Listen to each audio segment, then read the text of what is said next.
Olá, pessoal, vamos continuar com a nossa aula de genética.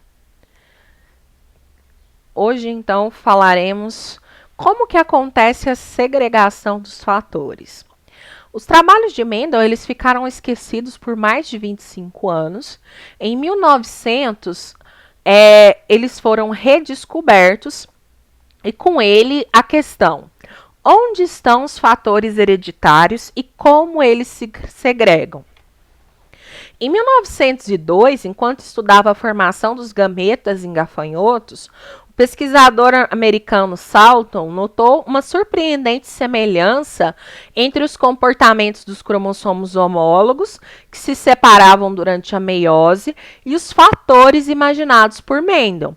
Então, Mendel ele não tinha noção de meiose, mitose, mas esse cientista ele conseguiu relacionar essas duas coisas. Salton lançou a hipótese de que os pares de fatores hereditários eles estavam localizados em pares de cromossomos homólogos, de tal maneira que a separação dos homólogos levava à segregação dos fatores. Então, quando os cromossomos homólogos eles se separavam, os fatores hereditários também se separavam, de acordo com o que o Mendel já havia falado anteriormente. Então, aqui eu tenho um gene, uma unidade hereditária, então eu tenho um cromossomo, outro cromossomo homólogo, e aqui eu vou ter o local, o locus, o lugar que o gene fica no cromossomo. Então, quando eu tenho a segregação dos cromossomos, esse cromossomo vai para um gameta, esse outro vai para outro. Então, eu tenho uma separação desses genes, tá? Hoje a gente sabe que os fatores que Mendel ele se referiu são genes, do grego genus, originar, provir, e que realmente eles estão se localizados nos cromossomos, como Salton havia proposto. As diferentes formas sobre as quais os genes podem se apresentar, a gente denomina de alelo. Então, a cor amarela e a cor verde da ervilha, por exemplo, elas são determinadas por dois alelos, isto é, duas diferentes formas do gene para a cor da semente. Então, o gene da cor da semente, ele pode ser verde ou ele pode ser um gene amarelo, por exemplo. Um exemplo da primeira lei de Mendel. De acordo com a convenção largamente aceita, representa por B maiúsculo o alelo dominante, que vai determinar a cor preta, por exemplo, e B minúsculo o alelo recessivo, que condiciona a cor branca. Usando uma técnica simples de combinar os gametas, a gente obtém a constituição genética dos indivíduos de F2, através da montagem do quadro de Puré. Então, aqui, ó, os gametas paternos, eu tenho indivíduos heterozigotos. O que é heterozigoto? Que tem tanto gene dominante quanto gene recessivo. Eu tenho uma mãe heterozigota e um pai heterozigoto. Na formação de gametas, eu vou ter óvulos com o gameta dominante e óvulos com um gameta recessivo. Da mesma forma, espermatozoides com gameta dominante, espermatozoides com gameta recessivo. No cruzamento, pode gerar esse com esse. Gera um indivíduo homozigoto dominante, que ele vai ter a cor preta. Esse paterno com esse materno, eu vou ter um heterozigoto com gene dominante preto, então ele vai ser de cor preta. Esse cruzamento aqui entre o gameta dominante com o gene recessivo forma um preto, e aqui recessivo com recessivo vai formar homozigoto recessivo, que forma o branco. Então, eu vou ter aqui a proporção de 3 para 1. 3 que vão apresentar o fenótipo preto, fenótipo dominante, e um que vai representar o branco, ok? O termo fenótipo, ele vem de feno, evidente, brilhante, e tipos característico. Ele é empregado para designar as características apresentadas por um indivíduo, sejam elas morfológicas, fisiológicas e ou comportamentais. Também faz parte do fenótipo características microscópicas e de natureza bioquímica que necessitam de testes para sua identificação. Como assim? Entre as visíveis, a gente pode citar a cor da flor, a cor dos olhos, a textura do cabelo, a cor do pelo de um animal. Já as características que a gente não enxerga, a gente tem o tipo sanguíneo, a sequência de aminoácidos de uma proteína, que através de exames a gente pode verificar esse fenótipo, tá? Um fenótipo, ele pode sofrer uma transformação com o passar do tempo. Por exemplo, à medida que a gente envelhece, o nosso corpo se modifica. Então, aqui, a pele, ela tem uma textura quando jovem, ela tem uma textura diferente quando ela está velha. Quando a pessoa envelhece, a cor também apresenta uma modificação, formação de manchas. Então, fatores ambientais, eles podem interferir no fenótipo. Por exemplo, a exposição ao sol, que faz com que a pele fique mais escura, que tenha manchas. Então, é uma interferência do ambiente no fenótipo, tá? O termo genótipo, ele se refere à constituição genética do indivíduo, ou seja, os genes que ele possui. Se estamos referindo, por exemplo, ao genótipo, por exemplo, quando a gente fala em ervilhas, uma planta ela é homozigota dominante quando ela tem os dois genes dominantes, ou heterozigota, quando ela tem um gene dominante e um gene recessivo. Aqui a gente está representando a cor da semente. Se ele tem os dois genes dominantes, homozigoto dominante, cor verde. Heterozigoto, também de cor verde.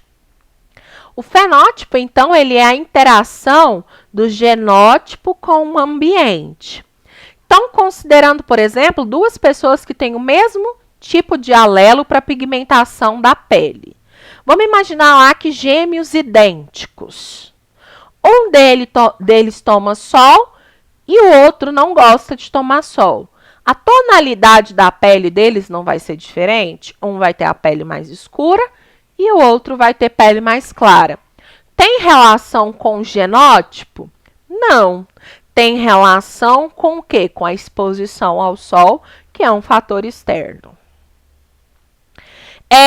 Enquanto o fenótipo de um indivíduo ele pode ser observado diretamente ou através de instrumentos, o genótipo tem que ser através da observação do fenótipo ou da análise de pais, filhos, parentes ou através de um exame de sequenciamento genético. Então, muitos médicos geneticistas, quando querem descobrir uma doença familiar, alguma doença hereditária, eles vão fazer uma investigação dos pais, dos avós, dos primos, dos parentes, para depois ver se passa por um exame genético. Porque esses exames genéticos, eles são de difícil acesso, eles são exames caros, eles não estão acessíveis para todo mundo. Então, primeiro, eles vão fazer uma investigação, tá? Quando o indivíduo apresenta um fenótipo condicionado pelo alelo recessivo, conclui-se que ele é homozigoto para aquela questão. Por exemplo, a gente sabe que o albinismo ele é determinado por uma característica recessiva, um gene recessivo. Então, a gente sabe que quem é albino, ele é homozigoto recessivo, tá? Entretanto, se os pais têm fenótipo dominante, a gente não pode dizer que eles são homozigoto ou heterozigoto. Por exemplo, a gente tem casos de pais com coloração de pele normal que têm filhos albinos. O que quer dizer? Que tanto o pai quanto a mãe, eles são heterozigotos para essa característica. Como que a gente sabe? Porque ele tem um descendente albino. Se não tivesse um descendente albino, a gente não saberia, só com um exame genético, tá? O cruzamento teste, ele é feito para determinar o genótipo. Então, por exemplo, eu pego lá um indivíduo homozigoto recessivo. No caso das plantas lá das ervilhas, eu pego uma ervilha verde. Eu sei que essa ervilha verde, ela é homozigoto recessivo. Eu cruzo ela com uma ervilha amarela. Eu não sei se essa ervilha amarela, ela é homozigota dominante ou se ela é heterozigota. Não tem como eu saber. Quando eu realizo esse cruzamento teste, se todos os indivíduos que aparecem são amarelos, eu posso dizer que ele era um homozigoto dominante. Se a cor verde ela aparece, eu posso afirmar que ele era um heterozigoto, tá? Então, vai aparecer uma proporção de recessivo na ordem de 25%. Lembra lá da proporção 3:1? Ela vai ser observada no cruzamento teste, tá? Então, aqui é o que eu acabei de falar com vocês sobre a cor da ervilha no cruzamento teste. Gente, não é sempre que vai dar para fazer cruzamento teste. Por exemplo, vai fazer cruzamento teste entre humanos? Vai ter um filho só para verificar uma determinada característica? Não faz sentido. Então, nesse caso, a gente vai utilizar um heredrograma. Esse heredrograma, ele vai auxiliar, a gente vai conseguir verificar uma característica ou não. Então, como que a gente constrói um heredrograma? O quadrado, ele vai representar o indivíduo do sexo masculino. O círculo, ele vai determinar o indivíduo do sexo feminino. Quando eu não sei o sexo, por exemplo, um casal teve um bebê, eu não sei se o bebê é menino ou menina, então eu uso o losango, quando eu não sei o sexo. O número é o número de filhos, por exemplo. Esse aqui é o quarto filho do casal, ele é do sexo masculino. Esse aqui é o segundo filho do casal, sexo feminino. Quando o indivíduo ele é afetado, ele vai ter o heredrograma, o símbolo, ele vai ser todo pintado. Quando ele é heterozigoto, metade vai ser pintada e metade não, tá? Quando eu tenho esse traço, significa um casamento. Quando é pontilhado, é um acasalamento extramatrial, é o caso da amante. Esse aqui é um divórcio. Esse aqui representa um casamento consanguíneo entre parênteses. Parênteses não, parentes. Esse aqui vai ser gêmeos idênticos, monozigóticos e gêmeos dizigóticos, gêmeos diferentes, tá?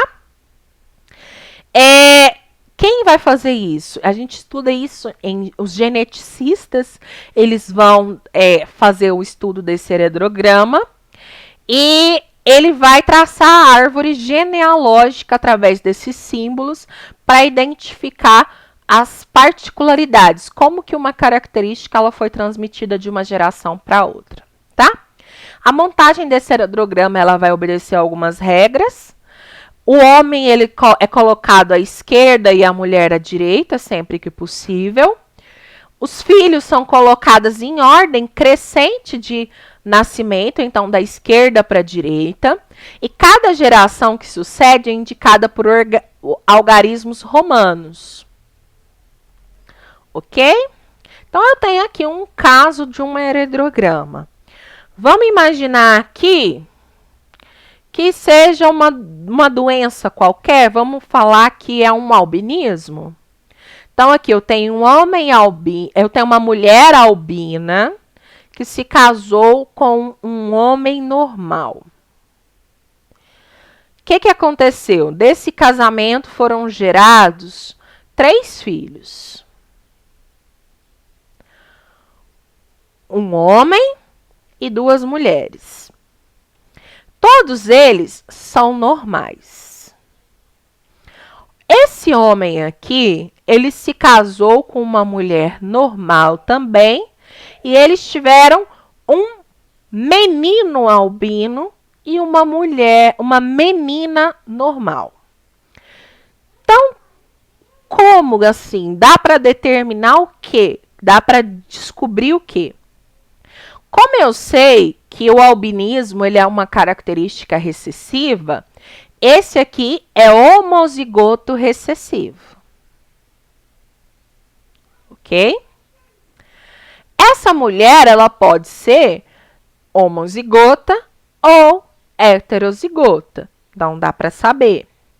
O que a gente conclui aqui? Que todos os filhos, eles são heterozigotos. Eles receberam um gene que determina o albinismo da mãe e um gene que ele determina a produção de melanina do pai. Então, todos são heterozigotos. E esse rapaz aqui, ele se casou com uma mulher também heterozigota.